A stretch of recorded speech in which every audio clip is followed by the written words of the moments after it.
Bismillahirrahmanirrahim. Assalamualaikum warahmatullahi wabarakatuh. Selamat siang semuanya. Alhamdulillahirrahmanirrahim. Assalatu wassalamu ala asrafil anbiya'i wal mursalin wa ala alihi wa ashabihi rasulillahi ajma'in amma ba'du. Pertama-tama marilah kita haturkan puji dan syukur kita kehadiran Allah Subhanahu wa taala. Salawat dan salam tak lupa pula kita hadiahkan buat junjungan kita yakni Nabi besar Muhammad sallallahu alaihi wasallam. Baiklah, kami dari kelompok 1 akan mempresentasikan materi dengan tema fisiologi. Di mana kami kelompok 1 beranggotakan 7 orang.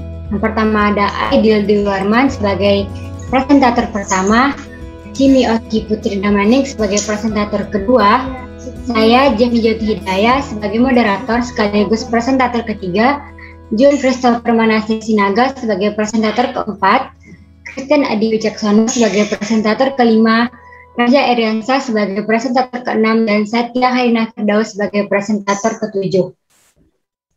Baiklah, kita mulai pembahasan materi pertama. Pada kali ini kita akan membahas materi fisiologi, yaitu yang pertama metabolisme.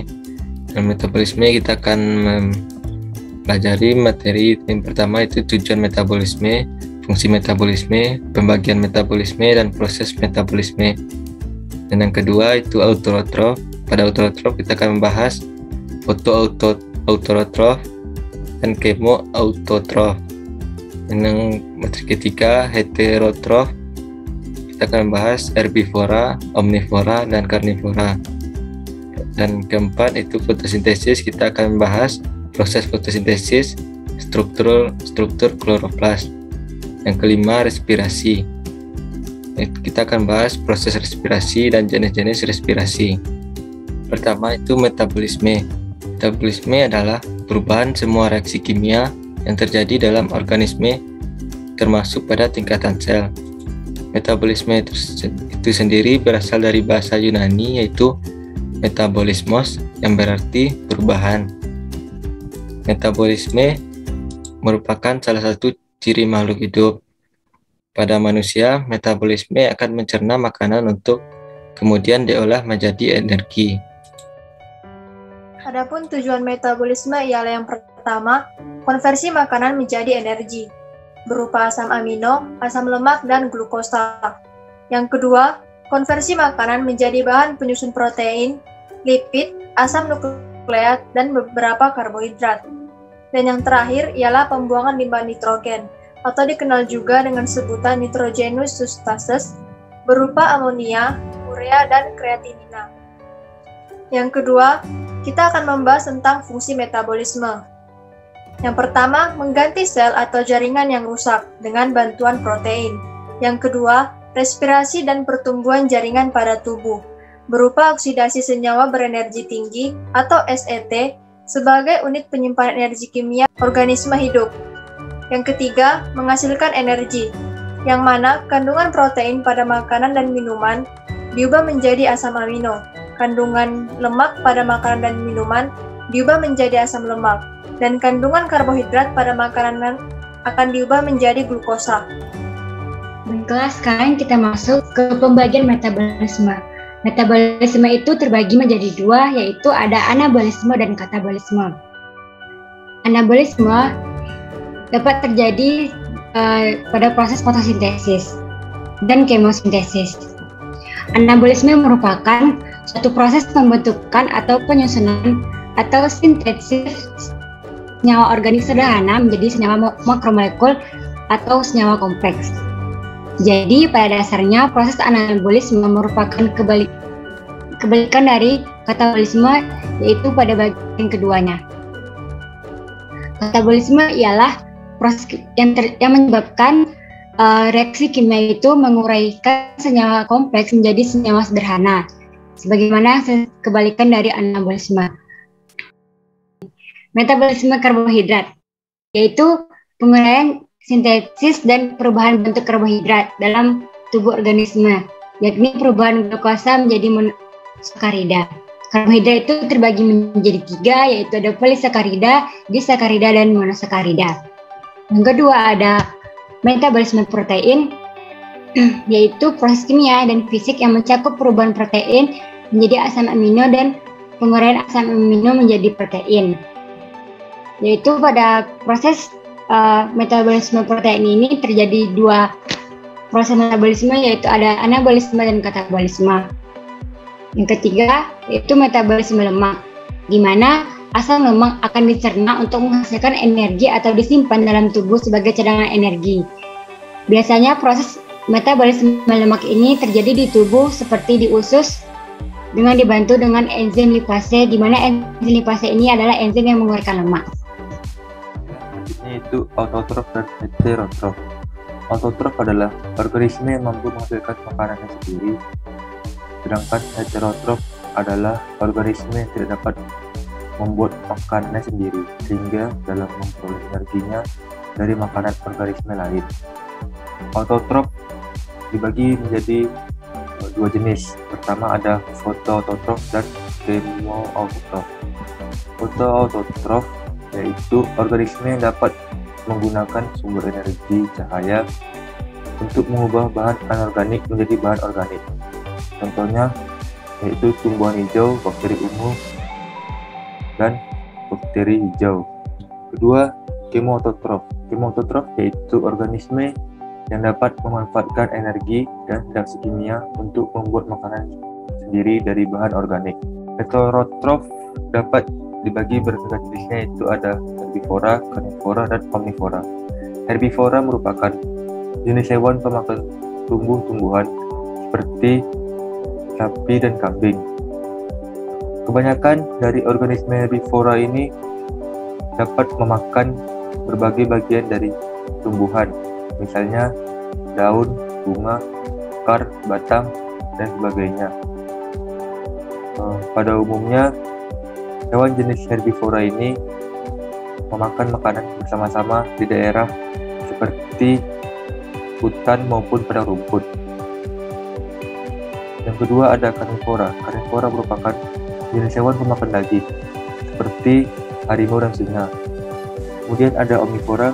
Omnivora merupakan jenis hewan pemakan segalanya, contohnya manusia. Hewan jenis pada omnivora ini disebut memakan segalanya itu karena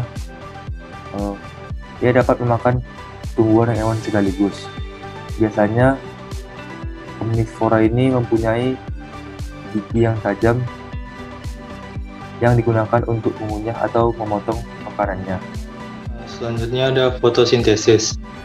Fotosintesis ini adalah proses biokimia pembentukan zat makanan oleh tumbuhan dengan bantuan sinar matahari. Proses fotosintesis dipengaruhi oleh air atau H2O, karbon dioksida, CO2, suhu, umur daun, karbohidrat, dan cahaya. Sedangkan faktor utama agar fotosintesis dapat berlangsung adalah cahaya, air, dan karbon dioksida. Proses fotosintesis berlangsung di daun, tepatnya di sel tumbuhan kloroplas, yang mana kloroplas ini mengandung pigmen hijau yang dapat menyerap cahaya yang disebut dengan klorofil. Prosesnya selalu dimulai dengan penyerapan energi cahaya oleh protein berklorofil, atau yang disebut dengan pusat reaksi fotosintesis. Pada tumbuhan, protein ini disimpan dalam organel yang disebut chloroplast, sedangkan pada bakteri biasanya tersimpan dalam membran plasma. Selanjutnya ada struktur kloroplast. Yang pertama ada membran luar. Membran luar ini berfungsi untuk keluar masuknya zat. Yang kedua ada ruang antar membran. Ruang antar membran ini pembatas antara membran dalam dengan membran luar. Selanjutnya ada stomata, yaitu tempat terjadi reaksi gelap yang menghasilkan amilum dan fosfil. Selanjutnya ada tilakoid, yaitu tempat terjadi reaksi terang dan juga menangkap cahaya. Yang selanjutnya ada ribosom, yaitu tempat sintetis protein. Dan yang terakhir ada DNA plastid, yaitu untuk replikasi dan pembelahan sel kloroplas. Selanjutnya ada respirasi. Respirasi adalah proses penyerapan molekul oksigen yang terdapat di udara bebas untuk menghasilkan air, karbon dioksida, dan energi yang dibutuhkan tanaman untuk tumbuh berkembang. Kapan terjadinya respirasi? Respirasi terjadi di waktu pagi dan siang hari bersamaan dengan proses fotosintesis. Pada hakikatnya, respirasi merupakan reaksi redoks yang dioksidasi menjadi CO2, sedangkan O2 diserap sebagai oksidator yang mengalami perubahan menjadi H2O. Nah, persamaan reaksi dari proses respirasi tumbuhan itu adalah C6H12O6 ditambah O2 ditambah 6CO2 ditambah H2O. Dari proses reaksi respirasi itu adalah akan menghasilkan suatu energi. Respirasi terdiri dari berbagai senyawa organik yang dioksidasikan ke dalam prosesnya, antara lain karbon dioksida, pati, lipid, asam organik, protein, dan gula yang berbentuk glukosa, fruktosa, dan sukrosa.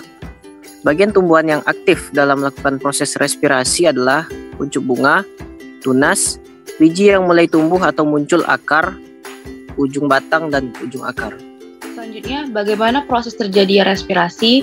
Yang pertama itu, oksigen ditangkap dan diserap dari udara bebas dari lingkungan. Selanjutnya, proses transportasi gas-gas secara keseluruhan berlangsung secara difusi. Yang ketiga, oksigen masuk ke dalam sel tumbuhan kemudian mengalami difusi melalui ruang antar sel, sitoplasma, dan membran sel. Kemudian, karbon dioksida yang dihasilkan akan dikeluarkan melalui proses difusi. Jika oksigen sudah diambil dari udara bebas, maka proses respirasi akan terjadi dan terdiri dari beberapa tahapan, yaitu glikolisis, dekarbolisasi oksidatif, siklus asam sitrat, dan transport elektron. Lalu, jenis-jenis respirasi itu ada dua. Yang pertama, aerob. Aerob itu adalah respirasi yang membutuhkan oksigen untuk menjalankan proses respirasi. Yang kedua, anaerob. Anaerob itu proses respirasi yang tidak membutuhkan cahaya matahari atau biasa disebut juga proses fermentasi. Baiklah, terima kasih kepada teman-teman yang sudah memberikan penjelasan mengenai fisiologi. Demikianlah presentasi dari kelompok 1 mengenai materi fisiologi. Semoga ilmu yang kami berikan dapat bermanfaat bagi kami yang memberikan ilmu dan bagi para pendengar. Sekian dari kami, terima kasih. Assalamualaikum warahmatullahi wabarakatuh.